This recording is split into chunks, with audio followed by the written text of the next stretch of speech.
The US and the EU have announced a global partnership to cut emissions of the greenhouse gas methane by 2030. EU Commission Chief Ursula von der Leyen and US President Joe Biden made the announcement at the COP26 summit on Tuesday. The Global Methane Pledge aims to limit methane emissions by 30% compared with 2020 levels.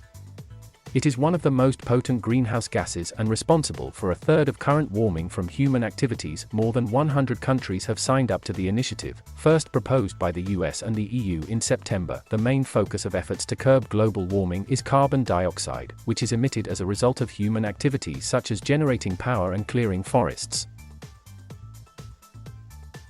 But there has been a growing focus on methane as a way of buying extra time to tackle climate change. Although there's more CO2 in the atmosphere and it sticks around for longer, individual methane molecules have a more powerful warming effect on the atmosphere than single CO2 molecules, and while one of the key goals of COP26 is to get countries to commit to achieving net zero by 2050, meaning not adding to the amount of greenhouse gases in the atmosphere, both leaders stressed that they needed to act now. We cannot wait for 2050, EU Commission Chief Ursula von der Leyen told the summit. We have to cut emissions fast. She said cutting methane was one of the most effective things we can do to reduce near-term global warming, calling it the lowest hanging fruit. US President Joe Biden echoed her words, calling methane one of the most potent greenhouse gases there is.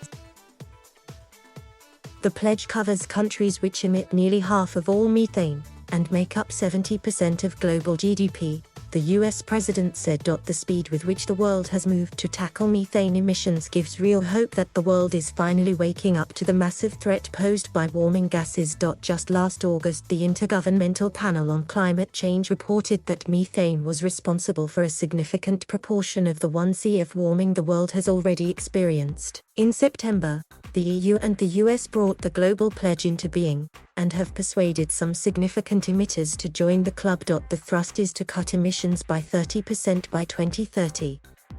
The main focus in the short term will be the fossil fuel industry. Most of the curbs can be achieved at little or no cost.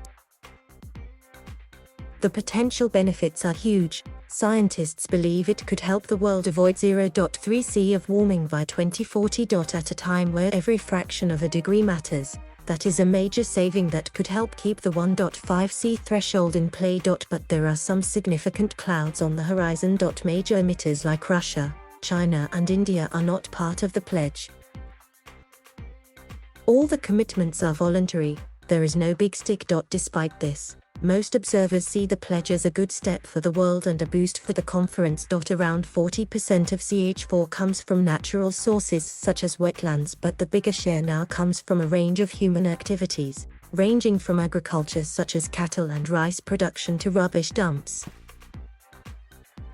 One of the biggest sources is from the production, transport and use of natural gas, and since 2008 there has been a big spike in methane emissions, which researchers believe is linked to the boom in fracking for gas in parts of the US. In 2019, methane in the atmosphere reached record levels, around 2.5 times above what they were in the pre-industrial era. What worries scientists is that methane has real muscle when it comes to heating the planet. Over a 100-year period it is 28 to 34 times as warming as CO2. Over a 20-year period it is around 84 times as powerful per unit of mass as carbon dioxide. However, there is much more CO2 than methane in the atmosphere, and individual molecules of it can remain there for hundreds of years. Read more about the COP26 summit here. Simple guide to climate change. What will climate change look like for you? Will the UK meet its climate targets? How extreme weather is linked to climate change.